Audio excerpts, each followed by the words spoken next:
सदाशिवसमारम्भां शङ्कराचार्यमध्यमाम् अस्मदाचार्यपर्यन्तां वन्दे गुरुपरम्पराम्।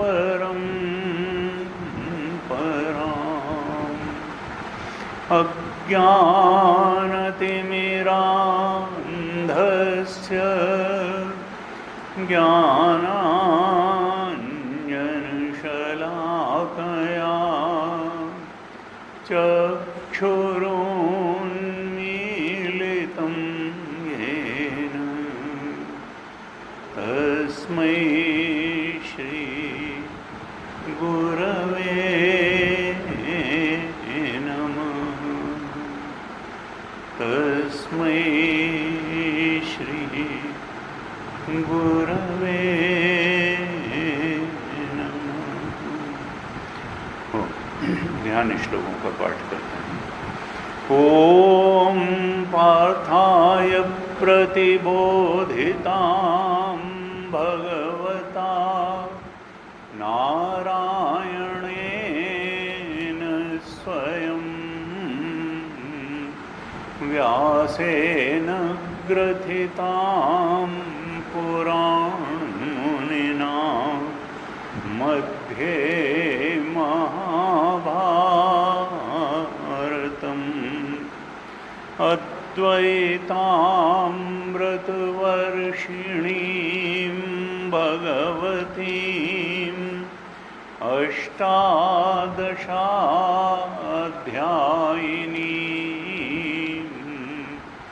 अम्ब त्वामनुसन्दधामि भगवद्गीते भवद्वेषिणीम्। नमोऽस्तु ते व्यासविशालबुद्धे फुल्लारविन्दायतपत्रनेत्र येन त्वया भारततैलपूर्णः प्रज्वालितो ज्ञानमयः प्रदीपः प्रपन्नपारिजाताय स्तोत्रवेत्रैकपाणये ज्ञानमुद्राय कृष्णाय गीतामृतदुहे नमः। सर्वोपनिषदो गावो दोग्धा गोपालनन्दनः पार्थो वत्सः सुधीर्भोक्ता दुग्धं गीतामृतं महत् वसुदेवसुतं देवं कंसचाणूरमर्दनं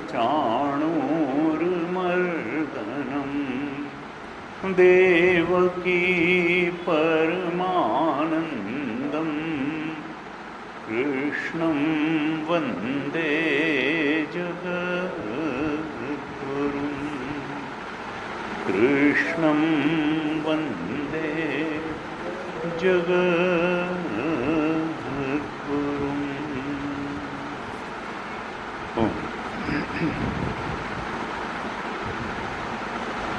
श्रीमद् भगवद गीता के 5वें अध्याय पर हम चर्चा कर रहे थे। तो पहले कुछ ही श्लोकों का पाठ करते हैं, फिर चर्चा करते हैं। आप बताइए। अथ पंचमोऽध्यायः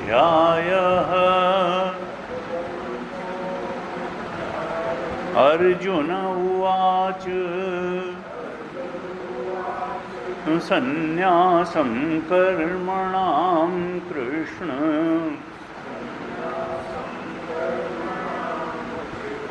पुनर्योगं च शंससि यच्छ्रेययेतयोरेकम्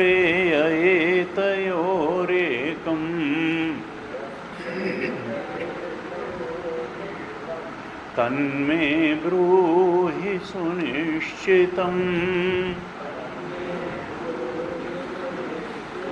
श्रीभगवानुवाच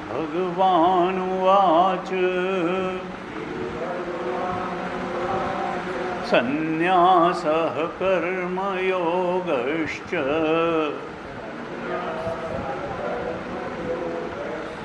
निःश्रेयसकरावुभौ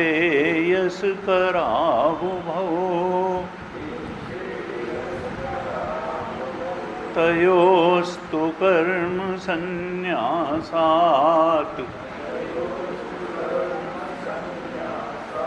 कर्मयोगो विशिष्यते। ज्ञेयः स नित्यसन्न्यासी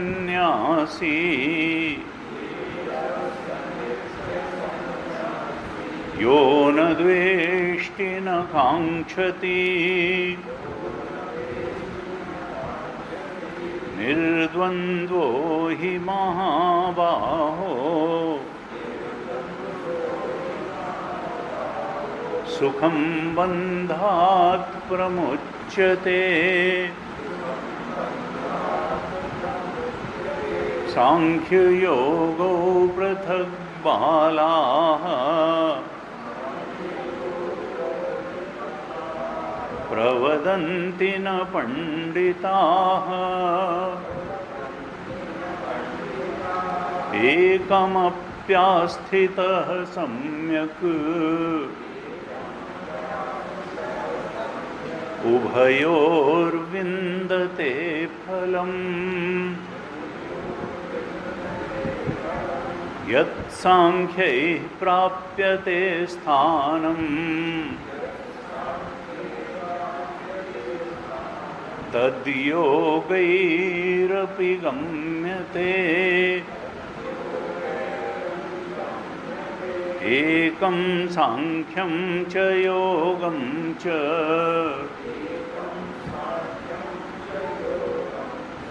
यः पश्यति स पश्यति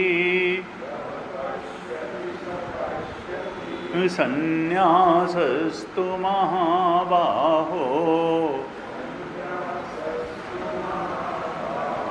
दुःखमाप्तुमयोगतः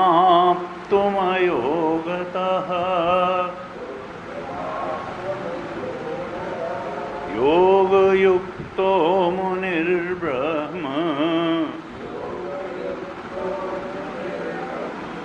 न चिरेणाधिगच्छति।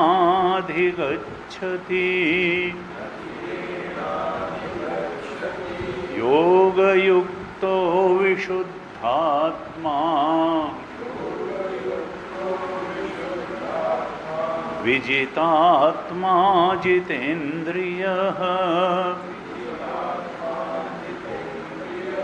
सर्वभूतात्मभूतात्मा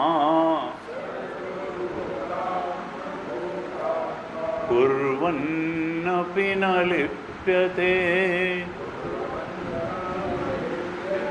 नैव किञ्चित् करोमीति युक्तो मन्येत तत्त्ववित्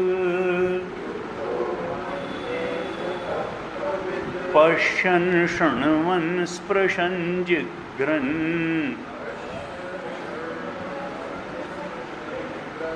अश्नन् गच्छन् स्वपन् श्वसन्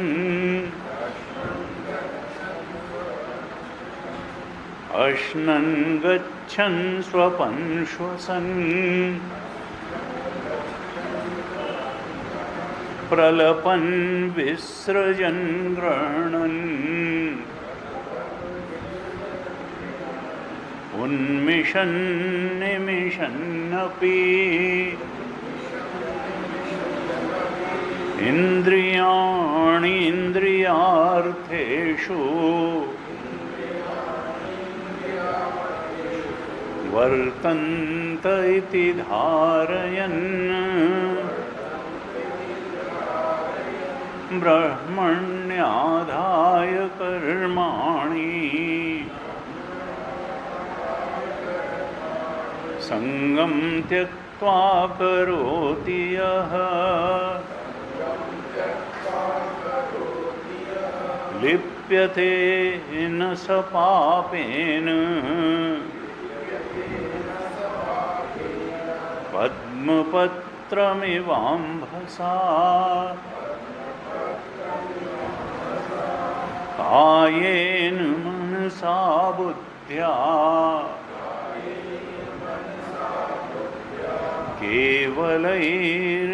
केवलैरिन्द्रियैरपि योगिनः कर्म कुर्वन्ति संगं त्यक्त्वात्मशुद्धये युक्तः कर्म फलं त्यक्त्वा शान्तिमाप्नोति नैष्ठिकीम् अयुक्तः कामकारेण फले सक्तो निबध्यते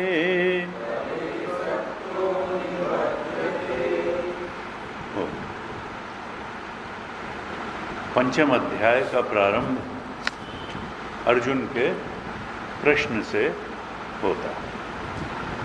जैसे कि तीसरे अध्याय का प्रारंभ भी अर्जुन के प्रश्न से ही हुआ और तीसरे और पांचवें अध्याय के प्रश्न में बहुत कुछ समानता भी लगती है। तीसरे अध्याय के प्रारंभ में अर्जुन ने पूछा था, जैसी चेत कर्मणस्ते मता बुद्धिर्जनार्दन तत् किम कर्मणि घोरे माम नियोजयसि केशव। तीसरे अध्याय में अर्जुन ने पूछा था कि भगवान, अगर आप ज्ञान योग को कर्म योग से श्रेष्ठ समझते हैं तो फिर मुझे इस युद्ध जैसे घोर कर्म में क्यों लगाते हैं? मुझे ज्ञान योग का ही, सांख्य योग का ही पालन करने का निर्देश क्यों नहीं करते हैं? अगर आपके निश्चय में बुद्धि अर्थात ज्ञान योग, सांख्य योग श्रेयस्कर है, क्योंकि वो श्रेयाकांक्षी है। प्रारंभ से ही वो कह रहा है कि मुझे जो श्रेयस्कर है वो बताइए। यत् श्रेयस्यात् निश्चितम ब्रूहि तन्मे, दूसरे अध्याय के 7वें श्लोक में भी कहा था कि जो श्रेयस्कर हो मुझे बताइए। शिष्यस्ते हम शाधिमाम त्वाम प्रपन्नम, मैं आपका शिष्य हूँ, आपके सामने शरणागत हूँ, इसलिए जो श्रेयस्कर हो वो बताइए। यह श्रेयस मेरे लिए जो श्रेयस्कर। अब भगवान वही बता रहे हैं जो उसके लिए श्रेयस्कर है, क्योंकि साधना अधिकारी को दृष्टिगत रखते हुए ही बताई जाती है और वही की जाती है और वही संभव भी है। माना कि कोई साधना बहुत आगे की साधना है तो वो आगे के अधिकारी के लिए है। हम जहाँ खड़े हैं वहाँ के लिए जो साधना अनुकूल है वही हमारी आध्यात्मिक उन्नति में सहायक होगी। हम अपने से बहुत आगे बढ़े हुए अधिकारी के लिए जो साधना शास्त्र में बताई गई है उसको अगर प्रारंभ में ही स्वीकार कर लेंगे कि नहीं हम तो सबसे बड़ी साधना करेंगे, तो भाई फर्स्ट डिजर्व देन डिजायर। जब तुम्हारे अंदर उस साधना के लिए अधिकार आ जाए, योग्यता आ जाए, तब वो साधना भी कर लेना। लेकिन अभी जिस अधिकारित्व को तुम प्राप्त हो, जो योग्यता तुम्हारी है, उस योग्यता के अनुसार भगवान कह रहे हैं युद्ध कर, युद्ध कर, युद्ध कर। हाँ, निष्काम भाव से युद्ध कर। चौथे अध्याय में भी भगवान ने यही बताया कि कर्मणि अकर्म यह पश्येत अकर्मणि च कर्म यह सब बुद्धिमान मनुष्येषु सयुक्तः कृत्स्न कर्मकृत। 4:18 में साफ साफ भगवान ने कहा था कि जो ज्ञान द्वारा, चौथे अध्याय का नाम ही ज्ञान कर्म संन्यास है, कि ज्ञान द्वारा, देखिए स्थूल रूप में तो कोई कर्म संन्यास कर नहीं सकता है, क्योंकि नहीं कश्चित क्षणमपि जातु तिष्ठति अकर्मकृत। शरीर से ज्ञानी भी कर्म करेगा, साधक भी कर्म करेगा और अज्ञानी भी कर्म करेगा। लेकिन फिर अज्ञानी में, साधक में और ज्ञानी के कर्मों में अंतर क्या है कि ज्ञानी ये जानते हुए कर्म करता है कि उपाधियां ही कर्म कर रही हैं, आत्मा अकर्ता है। कर्म करते हुए भी आत्मा कुछ नहीं करता है, वो सारा कर्म उपाधियों द्वारा होते हुए देखता है और उसके बावजूद कर्म के बीच में अपने अकर्म आत्मा के बोध में दृढ़ता से स्थित रहता है। कर्मणि यानी कर्म में अकर्म या पश्यत, अकर्म आत्मा का ही नाम है, आत्मा ही अकर्म है। और अकर्मणि च कर्म, हाथ पैर रोक के बैठ जाना और ध्यान लगाना, ये भी कोई अकर्म नहीं है। करने की तो बात है, लोग कहते हैं ना ध्यान करना, असल में ध्यान तो कुछ नहीं करने का नाम है। तो हमेशा मानसिक कर्म या तो हो रहा है, विचार तो हो ही रहा है, पूरे जागृत और स्वप्न में वृत्ति तो क्रियाशील है। अकर्मणि च कर्म, या कुछ काम नहीं करेंगे ये संकल्प भी कर्ता ही द्वारा होता है। न करने में भी कर्ता भाव है, करने में भी कर्ता भाव है, लेकिन आत्मा तो अकर्ता अभोक्ता है। उसको जो जान गया वही कर्मणि अकर्म यह पश्येत। अकर्मणि च कर्म यह सब बुद्धिमान, वही बुद्धिमान है, वही आत्मज्ञानी है। सयुक्तः कृत्स्न, अब उसके लिए कोई काम बचा नहीं है। जो भी कृतकृत्य हो गया, जिस लिए ये मनुष्य शरीर मिला था, इस सृष्टि में जो सबसे ऊंचा कार्य किया जा सकता था, अब वो उसने कर लिया। वो अपनी आत्मा, अकर्ता आत्मा के बोध में दृढ़ता से स्थित हो गया। ये बात 4:18 में स्पष्ट रूप से बताने के बाद और ज्ञान की अनेक अनेक प्रकार से प्रशंसा करने के बाद भी भगवान ने चौथे अध्याय के अंतिम श्लोक में कह दिया कि अर्जुन योग संन्यस्त कर्माणम, अर्जुन को चौथे अध्याय के अंतिम श्लोक में कह दिया तस्माद् अज्ञान संभूतम हृत्स्थम ज्ञानासीनात्मनः छित्त्वैनं संशयं योगम आतिष्ठ उत्तिष्ठ भारत।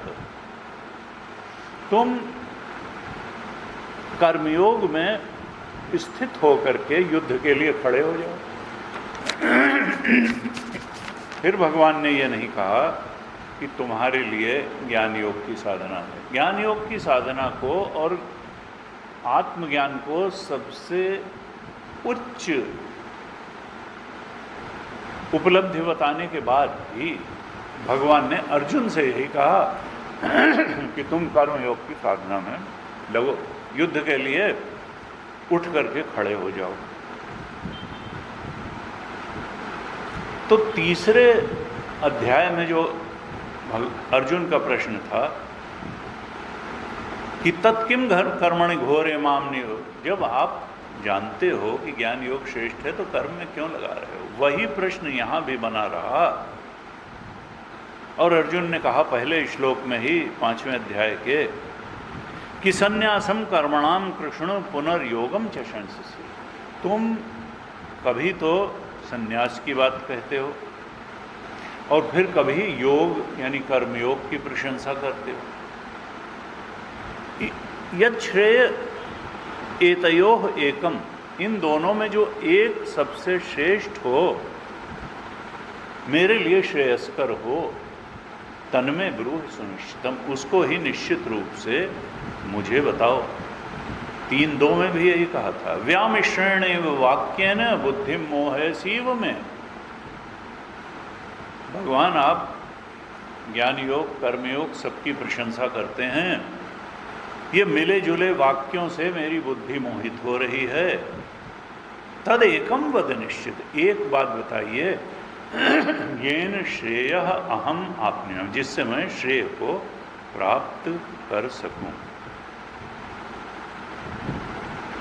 तो वहां पर भगवान ने फिर कहा था 3:3 में कि इस लोक में 2 प्रकार की निष्ठाएं हैं। 3:3 में कहा था, लोकेस्मिन् द्विविधा निष्ठा पुरा प्रोक्ता मया नघ। मैं इस सृष्टि के आदि से ये बताता चला आ रहा हूं कि इस लोक में 2 प्रकार की निष्ठाएं हैं, क्योंकि 2 तरीके के अधिकारी हैं, दोनों अधिकारियों की निष्ठा अलग अलग है। ज्ञान योगेन सांख्यानाम, जो सांख्य हैं उनके लिए ज्ञान योग बताया गया है, ज्ञान योग में निष्ठा रखना उनका कर्तव्य है। और कर्म योगेन योगिनाम, जो योगी हैं उनके लिए कर्म योग में निष्ठा रखना बताया गया है। तो अध्याय 2 में भगवान ने क्या बताया था, 2 प्रकार की बुद्धियां बताई थी। अध्याय 2 में भगवान ने 39 श्लोक में कहा था, 239 में कहा था कि एषा ते अभिहिता सांख्ये बुद्धिर योगे तु इमाम शृणु। मैंने तुमको सांख्य योग का उपदेश तो कर दिया, क्योंकि 11वें 2:11 से लेके 2:30 तक 20 श्लोकों में जब भगवान ने दूसरे अध्याय में 11वें श्लोक से बोलना शुरू किया तो सबसे पहले 2:11 से 2:30 तक तो सांख्य योग का ही उपदेश किया भगवान ने, कि ये जो है आत्मा कैसा है। य एनम वेत्ति हंतारम यश्चैनम मन्यते हतम, जो इसको मारने वाला जानता है या जानता है कि ये मर जाएगा, उभौ तो उन्होंने भी जानी था, उन दोनों में कोई ठीक नहीं जानता है, क्योंकि आत्मा नायम हंति न हन्यते, ये तो न किसी को मारता है, हन्यते, और न हंति, न मारा जाता, ये तो अजर अमर अविनाशी है। ऐसा सांख्य योग का उपदेश किया था। 2:18 में कहा था, अंतवंत इमे देहा नित्यस्य उक्ता शरीरिण, ये जो शरीरी है, देही है, जीवात्मा है, इसके ये जो देह हैं ये अंतवंत हैं, ये तो छूट जाते हैं देह। अंतवंत इमे देहा नित्यस्य उक्ता शरीरिण, ये जीव तो अगले शरीर में चला जाता है, वो तो नित्य है, लेकिन ये देह जो हैं ये अंतवंत हैं, नाशवान कहे गए हैं। लेकिन फिर जीव तो नित्य है और देह नाशवान है, तो आत्मा की स्थिति क्या है? कहा अनाशिनः अप्रमेयस्य, लेकिन ये जो आत्मदेव हैं ये नाश रहित हैं, अनाशिनः हैं और अप्रमेय हैं, यानी बुद्धि से नहीं जाने जा सकते हैं। जैसे बुद्धि से हम संसार को जान लेते हैं, अप्रमेय प्रमेय के रूप में नहीं जाने जा सकते हैं। अनाशिनः अप्रमेयस्य कहा, इसलिए तस्माद् युद्धस्व भारत, वहाँ भी आदेश दे दिया था, इसलिए तुम तो खड़े होकर के युद्ध करो। अर्जुन समझ नहीं पा रहा है कि जब आत्मा की प्रशंसा की, हर समय चले जा रहे हैं, आत्मज्ञान की, आत्मबोध की, और फिर बार बार लगा देते हैं कि तुम युद्ध करो, युद्ध करो। वो ये मानने को तैयार नहीं है कि हमारा अधिकारित्व कर्म योग का है, हमारा अधिकार ज्ञान योग का नहीं है, सांख्य योग का के अधिकारी मैं नहीं हूँ। अब भगवान लगातार ये बता रहे हैं कि देखो, और पूरी गीता में बताया कि कर्म योग उपाय है और ज्ञान योग उपेय है। यानी कर्म योग से जब शुरू करेंगे तो अंतःकरण धीरे धीरे निर्मल होता चला जाएगा, रजोगुण और तमोगुण का क्षय होता चला जाएगा, जिज्ञासा की वृद्धि होती चली जाएगी, बहिर्मुखता कम होती चली जाएगी, एकांत सधता चला जाएगा। क्योंकि एकांत को रचनात्मक बनाना बहुत कठिन है, दिमाग भागना शुरू करता है, व्यक्ति को अपने ही विचार प्रताड़ित करना शुरू कर देते हैं। एकांत में आत्मचिंतन निष्ठ बने रहना, एकाग्र बने रहना, ये थोड़ा उन्नत साधक के लिए ही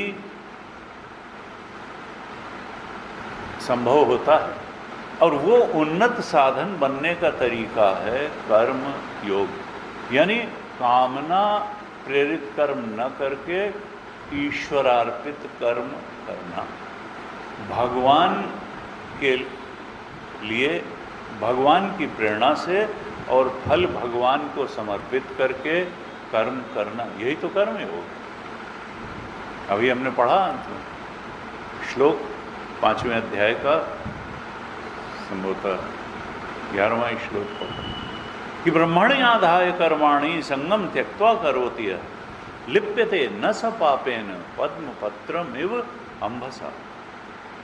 ब्रह्मण्य ईश्वर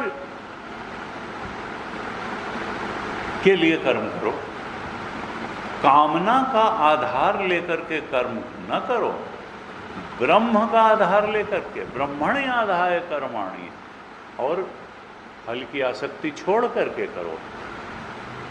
ब्रह्म की यानी ईश्वर की तो प्रेरणा से करो, ब्रह्मण्याधाय कर्माणि संगम त्यक्त्वा 5-10 और फल की आसक्ति छोड़ करके संगम त्यक्त्वा करोति यः, तो लिप्यते न स पापेन, तो कोई, क्योंकि कर्म का तो बंधन है वैसे, और आत्मबोध की दृष्टि से तो पुण्य और पाप दोनों कर्म जो हैं वो बांधने वाले ही हैं।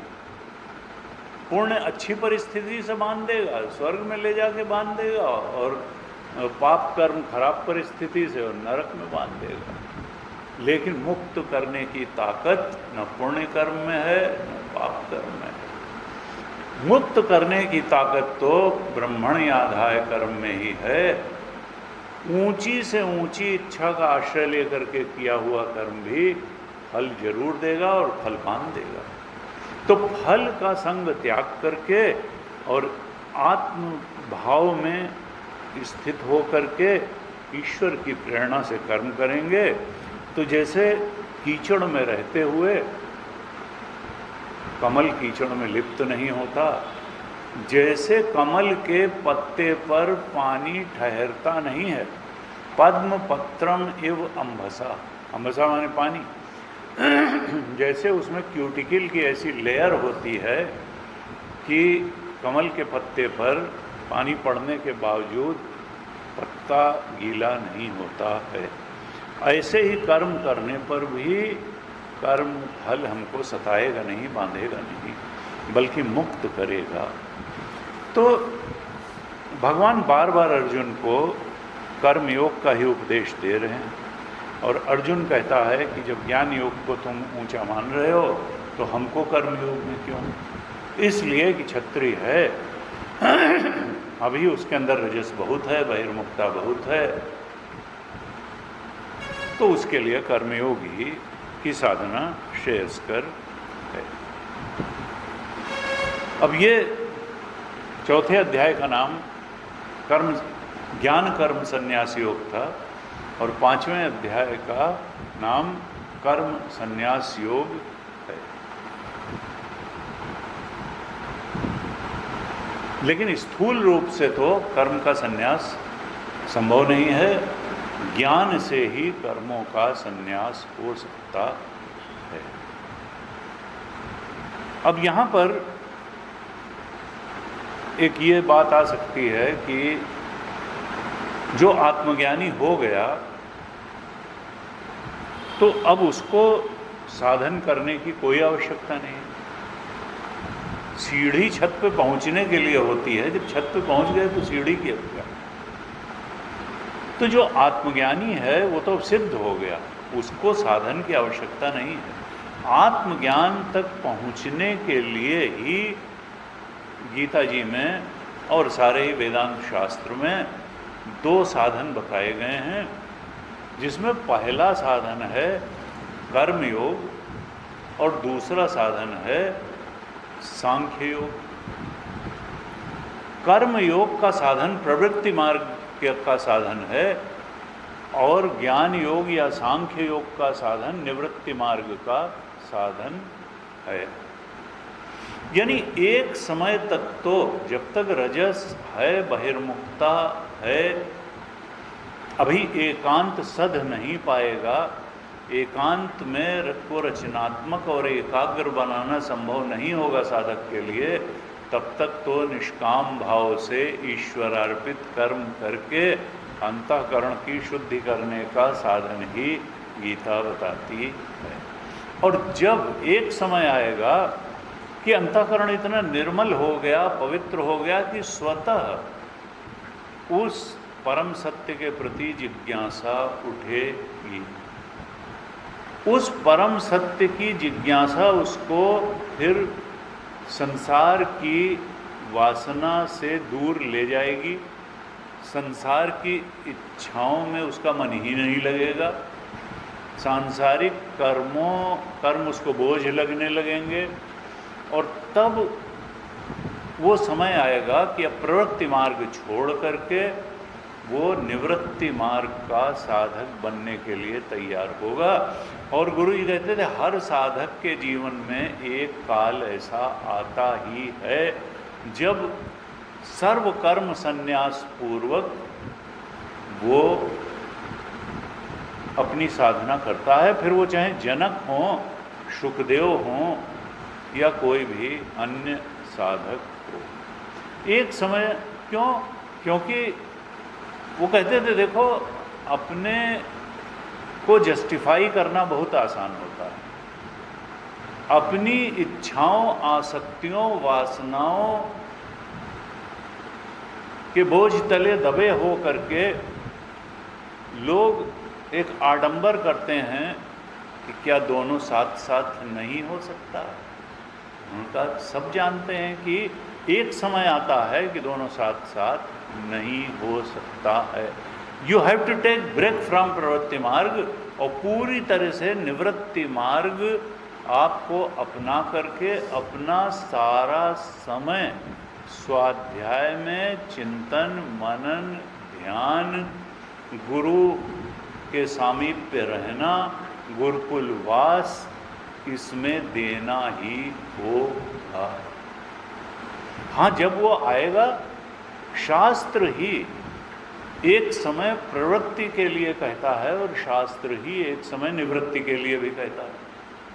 शास्त्र ही ब्रह्मचर्य के बाद गृहस्थ जीवन में प्रवृत्ति मार्ग के लिए भी कहता है और वही फिर वानप्रस्थ के लिए भी कहता है और वही सन्यास में निवृत्ति जीवन के लिए भी कहता है। अंदर से वो स्थिति आनी चाहिए, कच्चा फल नहीं तोड़ना है, लेकिन आनी चाहिए। और अगर हमने ठीक से प्रवृत्ति मार्ग का जीवन जिया है तो धर्म ते विरति योग ते ज्ञाना, और ज्ञान मोक्ष प्रद वेद बखाना। निवृत्ति में प्रवेश सहज रूप में होना ही चाहिए। अब यहाँ जिस सन्यास की बात की गई है 5वें अध्याय में, हमने पिछली कक्षा में भी चर्चा की थी कि यहाँ पर ये परमार्थ सन्यास की बात नहीं की जा रही है। परमार्थ सन्यासी तो आत्मा ही है। आत्मबोध हो गया तो परमार्थ ज्ञान हो गया, और परमार्थ ज्ञान आत्मज्ञान को ही परमार्थ सन्यास भी कहते हैं, विद्वत सन्यास भी कहते हैं। यानी ज्ञानी का सन्यास आत्मबोध है। लेकिन ये जो लिए दिए जाने वाला सन्यास है, जो निवृत्ति मार्ग का सन्यास है कि भाई अब हमने प्रवृत्ति मार्ग छोड़ दिया, अब हम निवृत्ति मार्ग पे हमने एक कपड़ा भी पहन लिया, नाम भी बदल लिया, संसार को अनाउंस कर दिया कि now I have renounce the world and worldly activities and now I am totally for living for that supreme truth. अब परम सत्य के बोध के अलावा हमारे जीवन का कोई उद्देश्य नहीं है। हमारा सारा समय, सारी हमारी दिनचर्या और सारा कार्यकलाप उसी परम सत्य को ध्यान में रख करके होगा। तो ये जो है कहा कि यहाँ जिस सन्यास का उल्लेख है, या जो सन्यास लिया दिया जाता है, जो कर्मयोग के बाद जिसका उल्लेख है, विविदिशा सन्यास, हमने चर्चा की थी। विविदिशा का मतलब जानने की इच्छा से लिया गया सन्यास। अभी ये परमार्थ सन्यास नहीं है, ये आत्मज्ञानी नहीं हुआ है, ये आत्मबोध में संपूर्ण ऊर्जा और समय का निवेश करने के लिए सन्यास लिया है। मुंडक उपनिषद में कहा, कुछ लोग कहते हैं कि भाई वैसे ही पैंट कमीज में ही हो जाएगा, तो फिर श्रुति परम प्रमाण है। मुंडक उपनिषद में कहा कि लिंग धारण करके साधना ज़्यादा गहरी और तेजी से होती है। अब आप पे लिंगात, गुरु जी कहते थे क्यों, सन्यास की आवश्यकता क्या है, ये विविदिशा सन्यास की भी क्या आवश्यकता है। उनका it is an announcement to the world कि हमारा लक्ष्य ये है और हमारी दिनचर्या ये है और अब हम इस उद्देश्य से जी रहे हैं। तो ये जैसे एक पुलिस वाला अगर सब्जी मंडी में कोई अनैतिक कार्यकर्ता पकड़ा जाए तो लोग कहेंगे अरे तुमसे तो लॉ एंड ऑर्डर बनाए रखने की उम्मीद थी और तुम खुद ही लॉ एंड ऑर्डर तोड़ने लगे। ऐसे ही ये सन्यास का जो कपड़ा है, ये व्यक्ति की समाज से भी रक्षा करता है और उस व्यक्ति की भी अपनी ही कुत्सित वृत्तियों से भी रक्षा करता है, क्योंकि लोग भी उस पर प्रश्न चिन्ह उठा सकते हैं कि तुमने जब ये कपड़ा पहना, तुमसे इस तरह का व्यवहार, बात, तुमसे इस तरह का कार्य अपेक्षित नहीं है। समाज भी उसको रोक टोक सकता है और वो भी समाज से कह सकता है कि भाई हमको इस धरातल पर मत खींचो, अब हमारा लक्ष्य अलग है। तो बोथ वेज ये एक साधक को सुरक्षा देता है, जो चिन्ह है सन्यास का चिन्ह। और इस कारण से जो लिंग या चिन्ह धारण करके साधना ज़्यादा तेजी से अग्रसर होती है, यही इतना इसका महत्व है कि केवल अनाउंसमेंट है। और इसीलिए वर्दियां बनाई जाती हैं, आर्मी की अलग वर्दी है, पुलिस की अलग वर्दी है, विभिन्न जो कार्य हैं उनके लिए अलग अलग डिकोरम है। तो यहाँ क्या है कि दो तरीके की जो साधनाएं हैं, ज्ञान योग की साधना और कर्म योग की साधना। तो कर्म योग की साधना तो कर्मयोगी के लिए है, जिसमें अभी रजस थोड़ा है, बहिर्मुखता है, अभी एकाग्रता उतनी नहीं है, अभी थोड़ा संसार में को देखने समझने की भी इच्छा बनी हुई है, थोड़ा आसक्ति भी है, देह से भी आ सकती है, थोड़ी संसार से भी आ सकती है। तो फिर तो साधना कर्मयोग की बनती है। जब एक सीमा तक निर्मल हो जाए, अंतःकरण एकांत सधने लगे, चित्त वृत्तियाँ आत्मचिंतन में लंबे समय तक एकाग्र रहने में समर्थ होने लगें, तो तब फिर निवृत्ति का और ज्ञान योग का समय आता है, यानी विविदिशा संन्यास का समय आता है, जिसका कि शुभ परिणाम आत्मबोध होता है, आत्मज्ञान होता है। यानी ये दोनों साधनाएं, चाहे कर्म योग की साधना हो या ज्ञान योग की साधना हो, ये दोनों ही साधनाएं हैं अज्ञानी के ही लिए। ऐसा नहीं कि ज्ञान योग की साधना ज्ञानी के लिए, ज्ञानी क्यों साधना करेगा, उसको तो साधना का परिणाम आत्मज्ञान हो ही गया। कर्म योग की साधना भी उस अज्ञानी के लिए ही है जो जीव भाव में रह रहा है, और ज्ञान योग की साधना भी उस अज्ञानी के ही लिए है जो अभी जीव भाव में रह रहा है, जिसने अपने ब्रह्म स्वरूप का बोध नहीं प्राप्त किया है। हाँ, ये है कि कर्म योग की साधना उस अज्ञान दशा में जीव भाव में रहने वाले अज्ञानी के लिए, इसमें रजस की प्रधानता है, बहिर्मुखता की प्रधानता है, जिसमें अभी आसक्ति शेष है, जिसको अभी संसार में भी कुछ लगाव है, देह में लगाव है, और जिसका ये लगाव काफ़ी कुछ कम हो गया, अंतःकरण निर्मल हो गया है, सात्विकता बढ़ गई है, रजोस्तमस क्षीण हो गए हैं बहुत, तो उसके लिए फिर। लेकिन ऐसा नहीं है कि कर्म योग में तो बहुत कर्म करते चले जाएंगे और ज्ञान योग में कुछ कर्म ही नहीं करेंगे, ऐसा नहीं है। कर्म योग के कर्म थोड़े अलग हैं और ज्ञान योग के कर्म थोड़े अलग हैं, बस यही है। कर्म योग में तो झाड़ू लगाना भी कर्म है, बच्चे पढ़ाना भी कर्म है, शासन करना भी कर्म है। जो भी कर्म आपको आपके प्रारब्ध ने दिया है वो करते हुए केवल अब कामना प्रेरित नहीं, बल्कि भगवान की प्रेरणा से वो कर्म करने लगना, ये कर्मयोग है। कर्म बदलने की आवश्यकता नहीं है। लेकिन जब ज्ञान योग के कर्म होंगे तब कर्म बदलना पड़ेगा। ज्ञान योगी के लिए क्या कर्म है, उसके लिए अब गुरु के सानिध्य में अधिक से अधिक समय रखना, शास्त्र के स्वाध्याय और चिंतन मनन में अधिक से अधिक समय बिताना, यम नियम का पालन करना, आत्मनिरीक्षण करते रहना कि कहाँ कहाँ चित्त भटक करके संसार में चला जाता है। सत्य, हिंसा, ब्रह्मचर्य, अस्तेय, अपरिग्रह 5 यम हैं, तो यम का पूरी तरह से पालन करने का पूरा प्रयास करना। शौच, संतोष, तप, स्वाध्याय, ईश्वर प्रणिधान नियम हैं व्यक्तिगत, इनका पूरी तरह से पालन करने का प्रयास करना। कहीं कोई कमी है तो उसका सुधार करना, उसका विश्लेषण करना ज्ञानपूर्वक, विवेकपूर्वक, और उसको फिर जीवन में लाने की पूरी कोशिश करना। तो यम नियम का पालन करना, शास्त्र का स्वाध्याय करना, चिंतन मनन करना, चित्त को सांसारिक विषयों में भटकने से पूरी तरह से रोकना और आत्मचिंतन जिससे बढ़ता हो ऐसी दिनचर्या बनाना।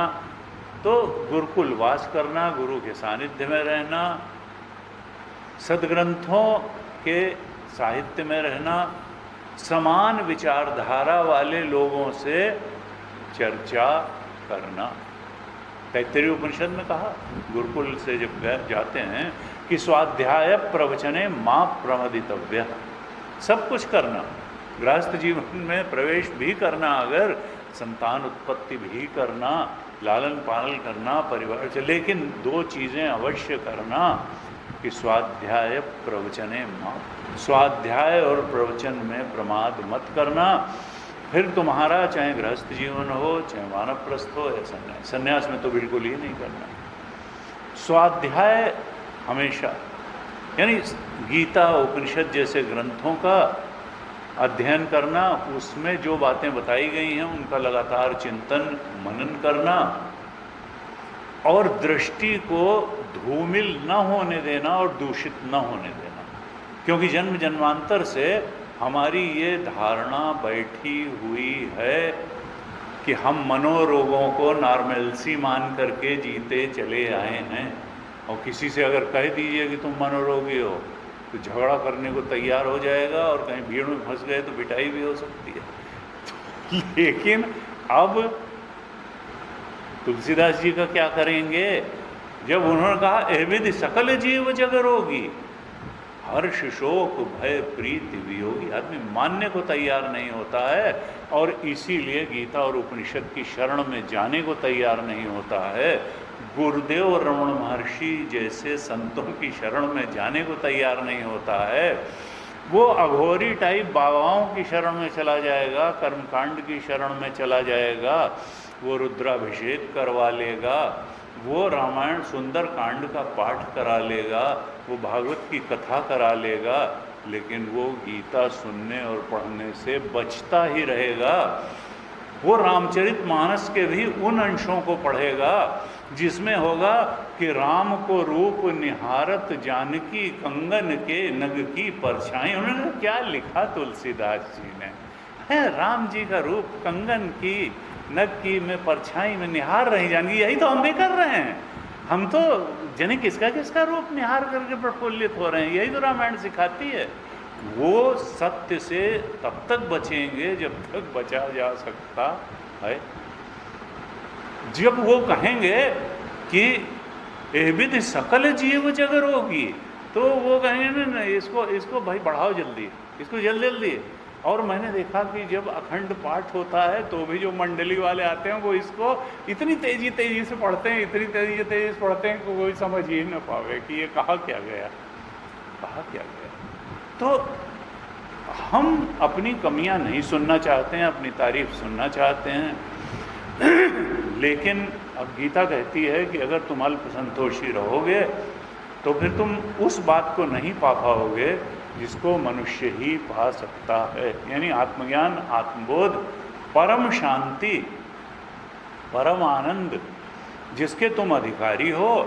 अगर तुम कर्मयोग से नहीं गुजरोगे, अगर तुम विविदिशा संन्यास और ज्ञान योग से नहीं गुजरोगे, तो फिर तुम परमार्थ संन्यास, विद्वत संन्यास, आत्मज्ञान, ब्रह्मबोध को भी प्राप्त नहीं करोगे। तुम मुक्ति को प्राप्त नहीं करोगे, तुम इस संसार के सुख दुख में ही भटकते रहोगे, शरीर से शरीर के संसरण में पड़े रहोगे, परिस्थिति से परिस्थिति के संसरण में और मनस्थित से मनस्थित के संसरण में पड़े रहोगे। इस संसरण से मुक्ति होगी नहीं। तुमको मानना पड़ेगा कि हम पैदा ही इस सुख दुख का झंझट लिए हुए हैं, जन्म जन्मांतर से इस झंझट में हम पड़े हुए हैं। हम पैदा होने के साथ ही ये जो मानस रोग हैं, मोह सकल अनरथ कर मूला, तिनते पुण्य उपजहि बहुसूला, कामवाद कफलो बपारा, क्रोध पित्त नित छाती जारा, एक व्याधि बस नर मरहि, ए असाधि बहु व्याधि, और पीड़ा ही संतत जीव कहाँ, सो किमि लहै समाधि। एहिविधि सकल जीव जग रोगी, हर्ष शोक भय प्रीति वियोगी, जाने ते छीजहि कछु पापी, मेटि न पावहि जन परितापी, विषय कुपथ्य पाए अंकुरे, मुनि हृदय का नर बापुरे। राम कृपा नासहि सब रोगा। अगर हम इच्छाश्रित कर्म छोड़ के भगवदाश्रित कर्म करने लगें तो ये सब रोग नष्ट हो सकते हैं। ऐसा नहीं है कि ये अकाट्य हैं और ये कभी हमारा पीछे छोड़ने ही वाले नहीं। राम कृपा नासहि सब रोगा। लेकिन भगवान की, गुरु जी कहते हैं भाई सामान्य कृपा तो सबका है, भगवान नास्तिक की भी ऑक्सीजन तो बंद नहीं करते हैं, लेकिन उनकी विशेष कृपा तो अपने भक्त पे ही होती है। और भक्त कौन है? जो उनका सेवक हो। और सबसे बड़ी सेवा क्या है? आज्ञा सम न सुसाहिब सेवा। जो भगवान की आज्ञा में रहता है, हनुमान जी की तरह से, लक्ष्मण जी की तरह से, भरत जी की, वो भगवान का असली भक्त है। ये नहीं कि बस थोड़ा सा आधा किलो मिठाई कभी 15 दिन महीना भर। उनका नहीं, अज्ञा समन सो साहिब सेवा। तो जो अपने कर्मों को भगवान की आज्ञा में रहते हुए करता है, ना कि गुरु जी कहते थे आज्ञा का मतलब क्या है कि तुम स्वामी हो और मैं सेवक हूं, मैं गुलाम हूं। मैं किसका गुलाम हूं? भगवान का गुलाम। और कहते थे जो भगवान की गुलामी करने लगता है वो वासना की गुलामी से मुक्त हो जाता है।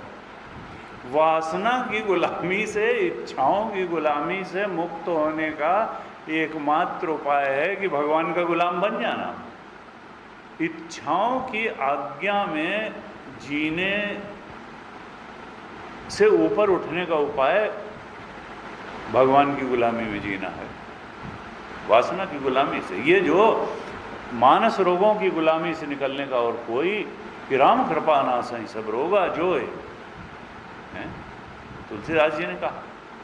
बिन गुरु होए, कोई लोग गुरु की आवश्यकता को बहुत कम आंकते हैं, किताब पढ़ के जान लेंगे, नहीं होगा। यही कहा सदगुरु वैद वचन विश्वासा।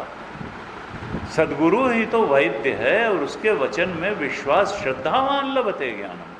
किसके? शास्त्र और गुरु के वचनों में श्रद्धा रखने से ही तो ज्ञान होगा। सदगुरु वैद वचन विश्वासा, संयम यह न विषय कहे।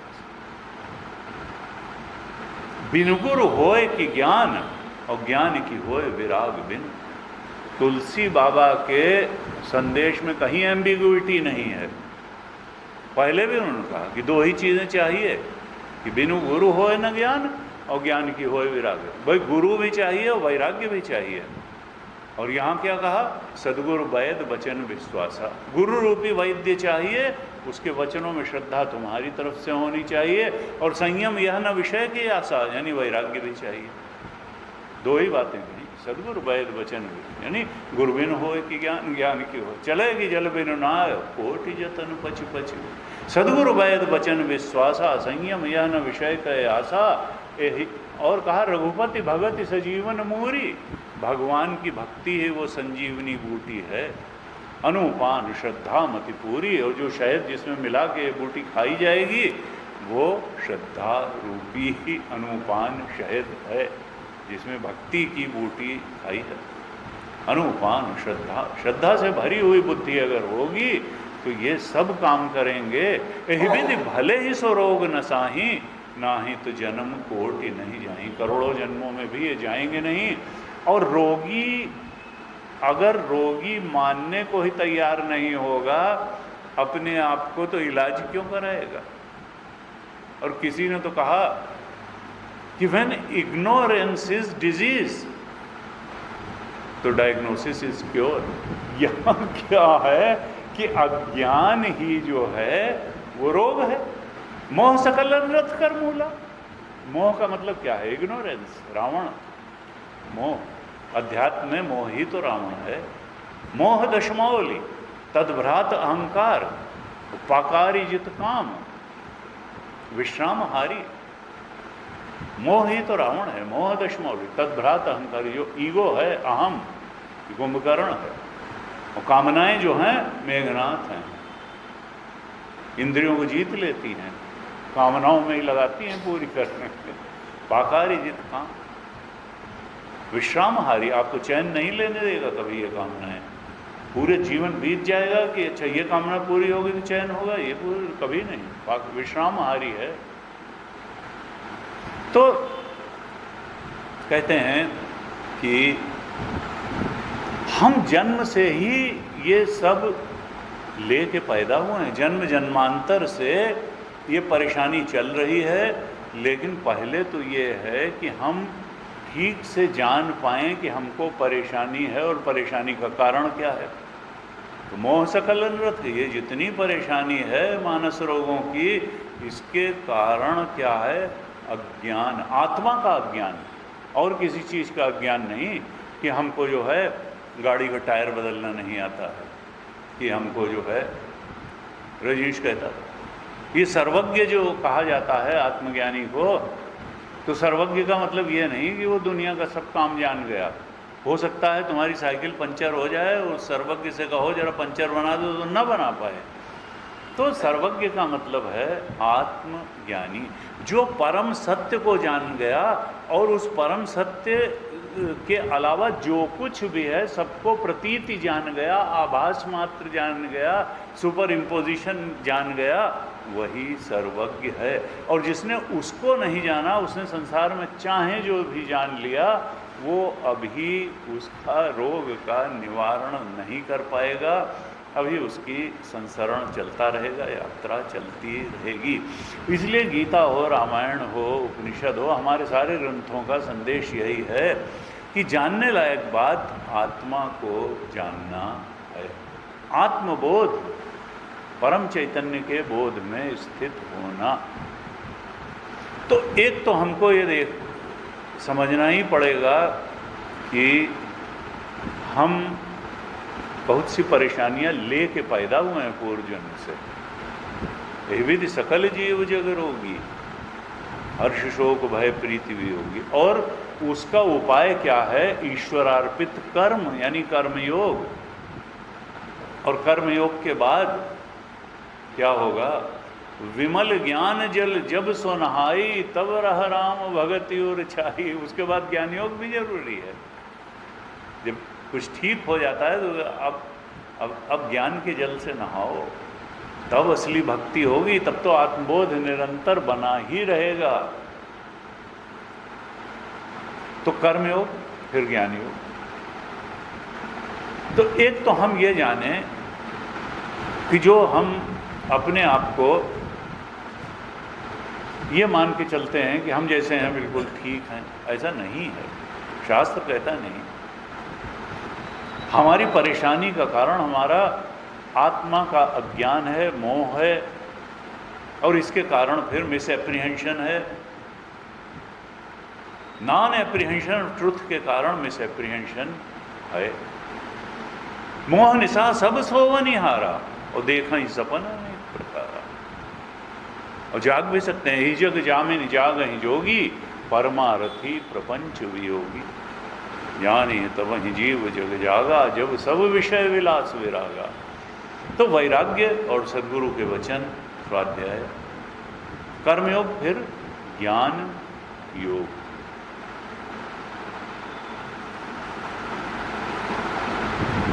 हम एक तो देखें कि भाई ignorance is the real cause of our sorrows. आत्मज्ञान ही हमारे दुखों का मूल कारण है, और वो हटाया जा सकता है और हटाया ही जाना चाहिए शास्त्र और गुरु के वचनों के बैकग्राउंड में।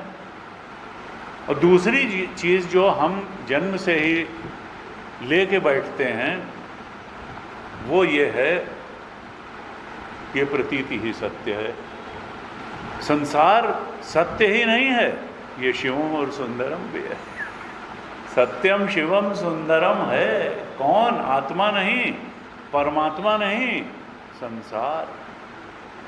संसार क्या है? सत्यम शिवम। और शास्त्र क्या कहता है कि नहीं, आत्मा ही सत्यम शिवम सुंदरम है, संसार तो इसका उल्टा है।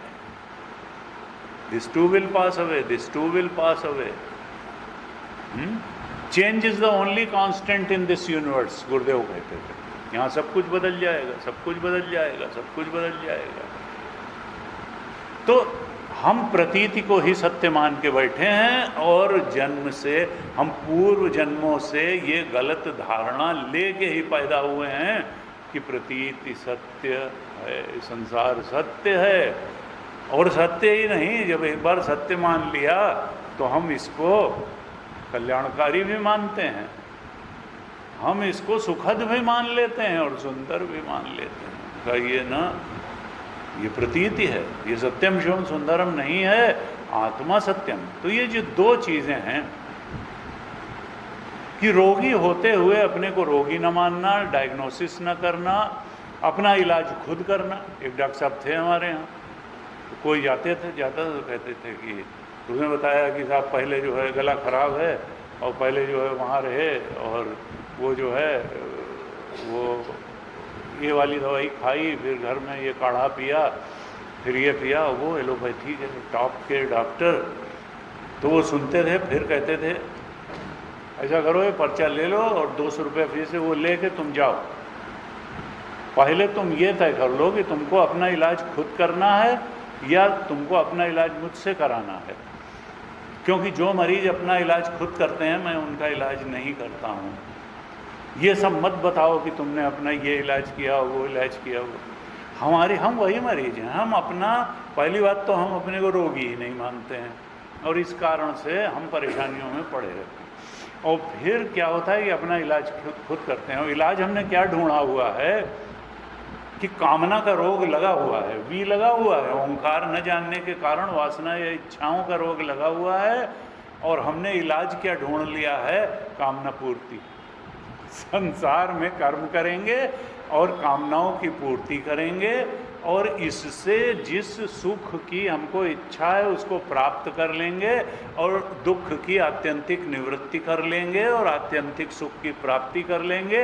ऐसी एक भ्रांत धारणा बना करके हम पूरी जिंदगी जी डालते हैं, यानी वासना की गुलामी की जिंदगी जी डालते हैं। भगवान की गुलामी की जिंदगी हमको समझ में ही नहीं आती है। गीता क्या कह रही है कि भगवान के गुलाम बन करके जियो, कर्म योगी बन करके जियो, और उसके बाद में गुरु और शास्त्र की गुलामी करके जियो।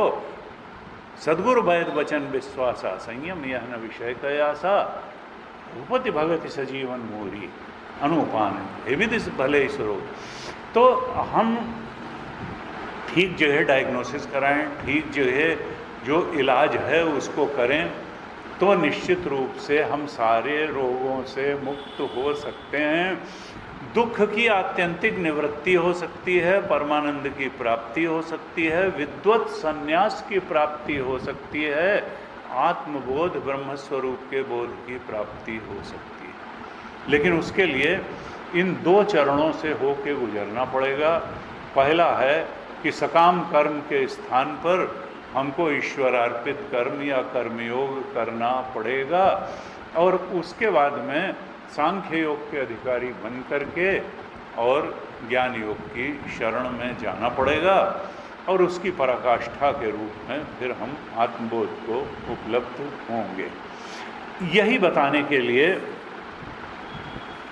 भगवान ने ये 5वां अध्याय रखा है कि देखो, विविदिशा संन्यास की साधना हो या कर्मयोग की, हैं दोनों अज्ञानी के लिए, और इससे ज्ञान तक पहुंचना है, आत्मज्ञान तक पहुंचना है। ये उपाय है, कर्मयोग उपाय है। ये अपने आप एक दिन ले जा करके विविदिशा संन्यास में खड़ा कर देगा, जिज्ञासा को पुष्ट बना देगा, चित्त को सात्विक निर्मल पवित्र बना देगा, एकाग्र बना देगा, आत्म जिज्ञासा उत्पन्न हो जाएगी, चिंतन अनवरत होने लगेगा, और तब ज्ञान योग की साधना का समय आएगा।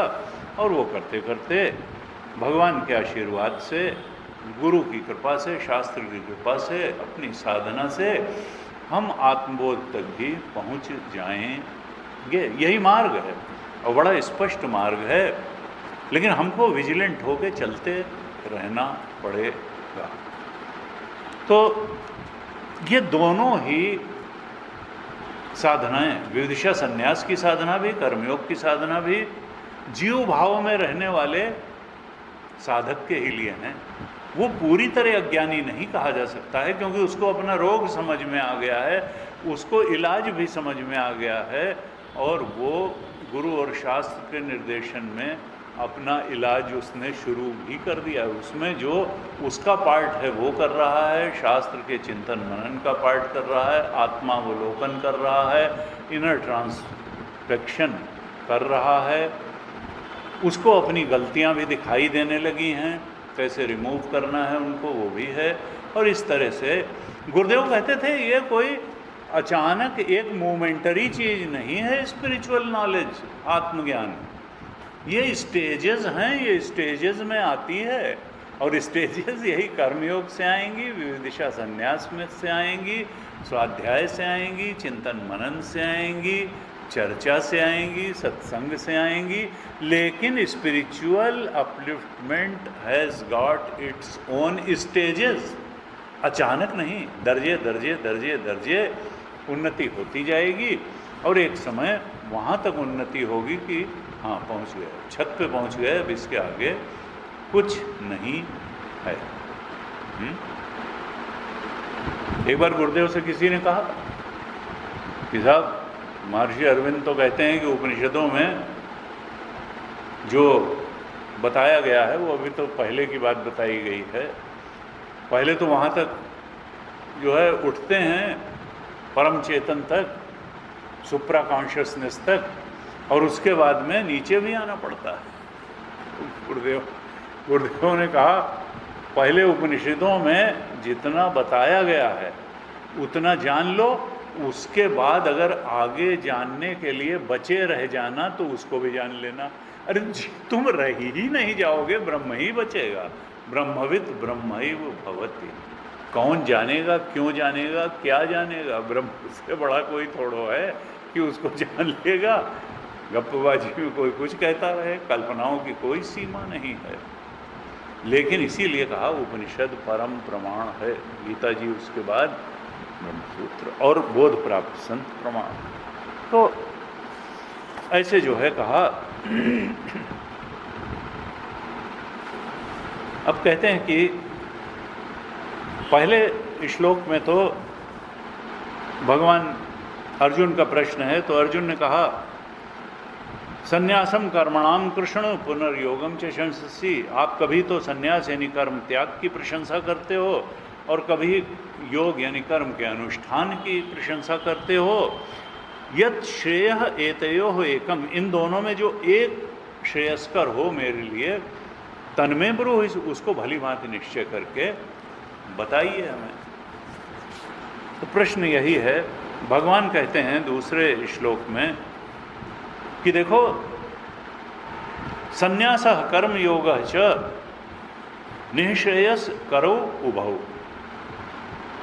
कर्म का त्याग यानी विविदिशा संन्यास, यानी संन्यास कर्म त्याग, और कर्मयोग यानी कर्म का अनुष्ठान, ईश्वर अर्पित कर्म करना, दोनों ही निःश्रेयस अर्थात मोक्ष देने वाले हैं। निःश्रेयस ही गीता की भाषा में निःश्रेयस ही परम लक्ष्य है, यानी जो सर्वोच्च श्रेय देने वाला बोध है उसी को कहा निःश्रेयस, यानी मोक्ष। हर अज्ञान से मुक्ति और परम सत्य का बोध, वही है निःश्रेयस। कहा निःश्रेयस करो उभौ। ये संन्यास और कर्मयोग, कर्म त्याग और कर्मानुष्ठान, विविदिशा संन्यास और कर्मयोग दोनों ही मोक्ष देने वाले हैं, निःश्रेयस देने वाले हैं। फिर कहा तयोः तु कर्म संन्यासात्, लेकिन इन दोनों में से कर्म संन्यास से कर्म योगो विशिष्यते। कर्म संन्यास के मुकाबले यानी विविदिशा संन्यास के मुकाबले कर्म योग एक विशेष स्थान रखता है। विशिष्यते, ये विशेष है। अब भगवान शंकराचार्य लिखते हैं कि भगवान ऐसा क्यों कहते हैं कि कर्म संन्यास साथ, यानी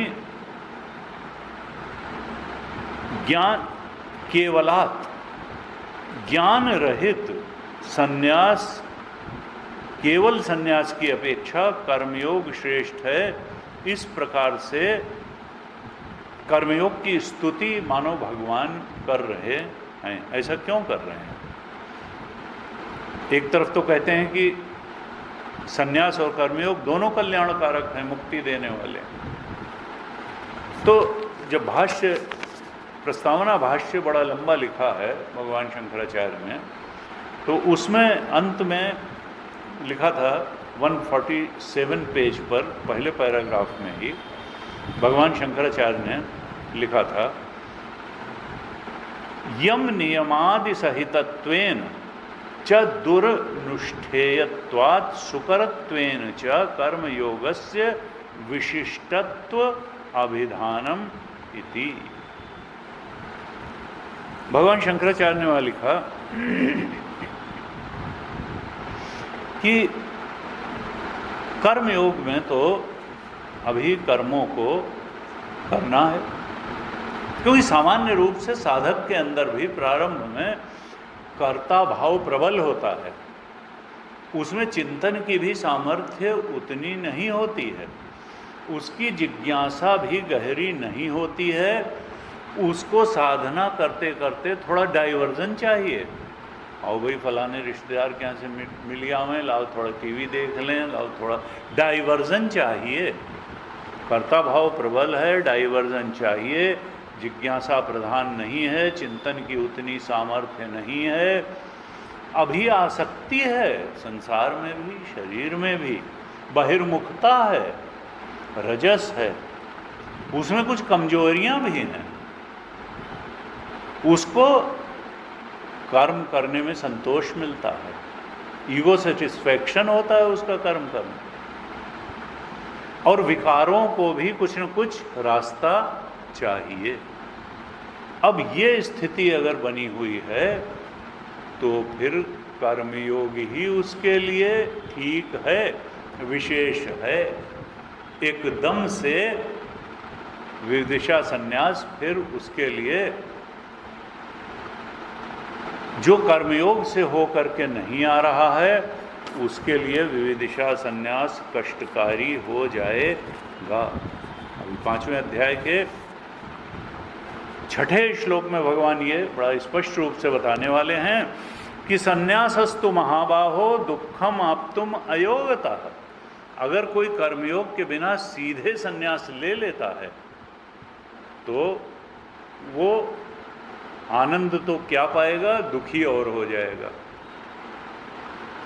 संन्यासः तु महाबाहो दुखम आप्तुम, दुख को प्राप्त हो जाएगा अगर कर्मयोग किए बिना, अंतःकरण शुद्ध हुए बिना, बहिर्मुखता शांत हुए, रजोगुण शांत हुए बिना, चिंतन की सामर्थ्य आए बिना, जिज्ञासा प्रबल हुए बिना वो अगर एकदम संन्यास में आएगा तो दुखी होगा बजाय आनंदित होने के। और फिर दूसरी लाइन कही अयोग्यता कर्मयोग के बिना। अब गुरु जी कहते थे कि देखो ऐसा भी देखा जाता है कि कई लोग बचपन से ही संन्यास वृत्ति के होते हैं। रमण महर्षि चल दिए, तपोवन जी महाराज चल दिए, गुरुदेव ने भी बसाए, थोड़ा सा पढ़ने वढ़ने के बाद तुरंत संन्यास ले लिया। हमारे यहाँ कितने लोग हैं तेजो में जी, BSc पास किया था कि आ गए। उन्होंने कहा कि देखो ये भी है कि अगर कोई संन्यास ही है और ऐसा लग रहा है कि ये तो कर्मयोग में कभी गया ही नहीं, ये तो एकदम संन्यास में ही आ गया, तो इसका मतलब ये है कि वो पूर्व जन्म में भरपूर कर्मयोग करके आया है। क्योंकि जीव की जो स्थिति है वो सतत है। पूर्व जन्मों में क्या आप कमाई लेके आए हैं, अगर कर्मयोग आपका पूरा हो गया है या विविदिशा संन्यास भी कुछ हद तक पूरा हो गया है तो इस जन्म में विद्वत संन्यास आपको बहुत कम मेहनत में ही, बहुत कम साधना में ही मिल जाएगा। क्योंकि साधना सतत है, जीव की गति सतत है। तो अगर कोई सन्यासी है और सन्यास में आनंदित अनुभव कर रहा है, सन्यास साधना ठीक चल रही है, इसका मतलब कि वो पूर्व जन्म में कर्मयोग करके आ रहा है। और नहीं है तो इस जन्म में कर्मयोग से गुजरना ही पड़ेगा, गुजरना चाहिए। संन्यासस्तु महाबाहो दुखम आप्तुम अयोग्यता। तो यहाँ पे कहा 147 पेज पे कि कर्म बदल जाएंगे। यहाँ पर क्या होगा, एकांतवास करना पड़ेगा, गुरु का सानिध्य करना पड़ेगा, स्वाध्याय करना पड़ेगा, चिंतन चर्चा मनन करनी पड़ेगी और यम नियम का पालन करना पड़ेगा। इस प्रकार से अंतर्मुखी साधनों को करना पड़ेगा, साधन चतुष्टय संपन्न होना पड़ेगा, श्रवण मनन निधिध्यासन में पूरा समय देना पड़ेगा। और ये इतना आसान नहीं है, इसके मुकाबले कर्मयोग आसान है। इसलिए सुकरत्वेन कहते हैं ये तो दुरनुष्ठेयत्वात्, ये विविदिशा संन्यास के जो नियम हैं, जो कर्म हैं, वो कठिनाई से करने में आने वाले हैं, और जो कर्म योग के नियम हैं वो अपेक्षाकृत सरल हैं, सुरक्षित हैं, सेफर हैं, आसान हैं। इसलिए भगवान ने कर्मयोगो विशिष्यते कहा है। इसलिए नहीं कहा कि वो विदिशा संन्यास से कोई ऊपर की स्थिति है, ऐसा नहीं है। वो एक प्रारंभिक साधक को वही करना है, वो सरल है। सुकरत्वेन, क्योंकि वो आसान है, सेफ है, सुरक्षित है, सरल है। क्योंकि एकाकी जीवन में सत्वस्थ रहना, नित्य सत्वस्थ रहना आसान नहीं है। विशिष्ट कहने का बस यही अर्थ है। तो भगवान ने यहाँ दूसरे श्लोक में इसीलिए कहा कि जिज्ञासु है अगर, तब तो कर्म संन्यास ठीक है, लेकिन कर्मयोग विशेष है साधन की दृष्टि से। साधक अगर है, अविद्वान साधक अभी प्रारंभिक है, तो कर्मयोग ही करना है।